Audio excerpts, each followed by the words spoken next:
Seperti apa sih desa mandiri itu?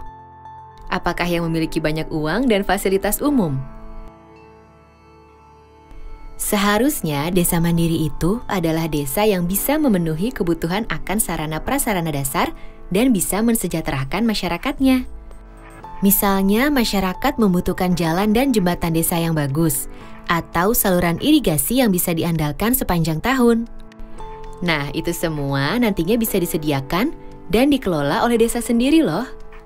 Desa harus dapat menjadi salah satu kunci kekuatan ekonomi Indonesia dan sumber kesejahteraan bagi warganya.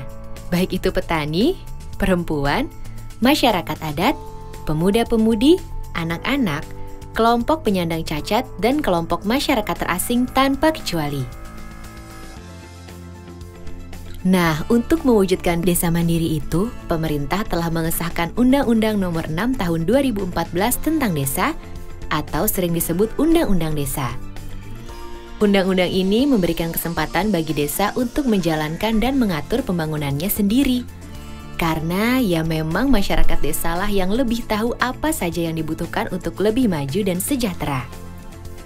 Saat ini ada lebih dari 74.000 desa di negeri ini. Jadi bayangkan seperti apa pengaruhnya bagi perekonomian Indonesia jika semua desa tersebut bisa menjadi desa yang maju dan sejahtera. Karena itu, pembangunan desa menjadi bagian penting dalam Undang-Undang Desa. Untuk itu, semua program pembangunan desa harus direncanakan oleh pemerintah desa bersama-sama dengan Badan Permusyawaratan Desa atau BPD dan masyarakat desa. Program-program ini harus dimusyawarahkan agar sesuai dengan kebutuhan masyarakat. Baik itu peningkatan kualitas pelayanan dasar, sarana prasarana dasar, ekonomi desa, dan pemberdayaan masyarakat desa. Semuanya menjadi rencana pembangunan jangka menengah desa atau RPJM desa untuk 6 tahun ke depan yang dituangkan dalam Rencana Kerja Pemerintah Desa atau RKP Desa Tahunan. Jadi setiap tahun harus dilakukan beberapa kali musyawarah desa untuk mempertajam dan menyepakati rencana kerja dan anggaran desa tahunan. Semua kegiatan tingkat desa harus dapat direncanakan, dilaksanakan, dan diawasi oleh masyarakat desa sendiri. Termasuk juga setiap ada permasalahan atau kebijakan yang menyangkut kepentingan masyarakat desa harus dimusyawarahkan dulu. Dengan Undang-Undang Desa, desa diberikan kepercayaan penuh untuk mengelola anggaran desa sendiri. Dananya cukup besar loh, sesuai luas, jumlah penduduk, dan tingkat kemiskinan per desa. Sedikitnya 70% dari anggaran pendapatan dan belanja desa atau APB desa harus dimanfaatkan untuk pembangunan. Sedang untuk gaji dan operasional perangkat desa tidak boleh lebih dari 30%. Untuk itu, setiap desa harus bisa membuat dan mengelola rencana APB desa secara transparan dan dapat dipertanggungjawabkan. Pemerintah desa harus menjalankan sistem informasi desa, termasuk laporan keuangan desa yang bisa dilihat dan dipantau oleh siapa saja. Sistem ini juga berguna untuk memberikan saluran bagi masyarakat untuk menyampaikan keluhan yang ditemukan dan perkembangan penyelesaian masalah. Selain itu, Undang-Undang Desa juga membuka kesempatan bagi masyarakat desa untuk mengelola sendiri seluruh aset yang ada di desa. Kemudian, untuk meningkatkan pendapatan desa, desa dapat mendirikan badan usaha milik desa atau disebut BUM desa.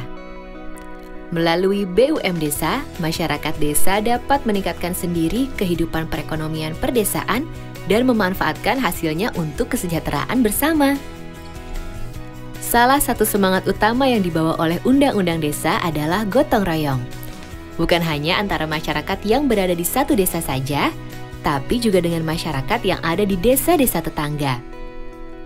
Undang-Undang Desa mendorong agar kerjasama antar desa ditingkatkan untuk memaksimalkan kemampuan dan sumber daya yang ada agar menjadi lebih besar dan kuat.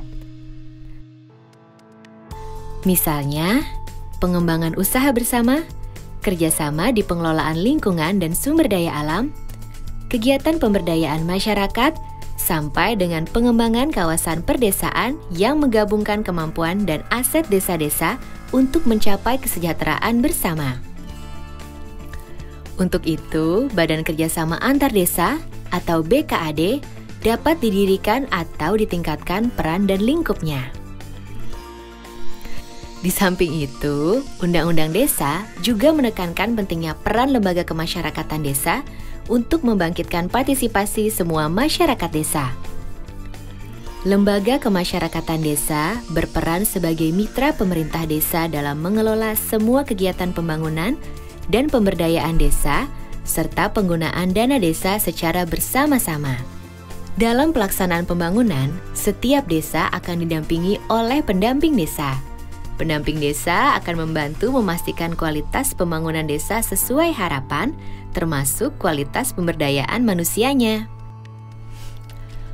Jadi, Undang-Undang Desa hadir untuk menguatkan identitas dan jati diri desa, serta memberikan kesempatan seluas-luasnya bagi desa untuk mengatur dan mengelola pembangunannya sendiri untuk lebih maju dan sejahtera. Dengan peran dan dukungan semua pihak sesuai bidangnya masing-masing, tentunya desa mandiri akan segera terwujud. Desa yang menjadi sumber hidup dan kesejahteraan bagi masyarakatnya, desa yang menjaga martabat dan kearifannya, desa yang menjaga lingkungan, budaya dan nilai-nilai tradisionalnya, serta desa yang dibangun dan dijaga secara mandiri dan gotong royong bersama oleh seluruh masyarakatnya. Jadi, ayo kita semua bersama-sama dukung Undang-Undang Desa.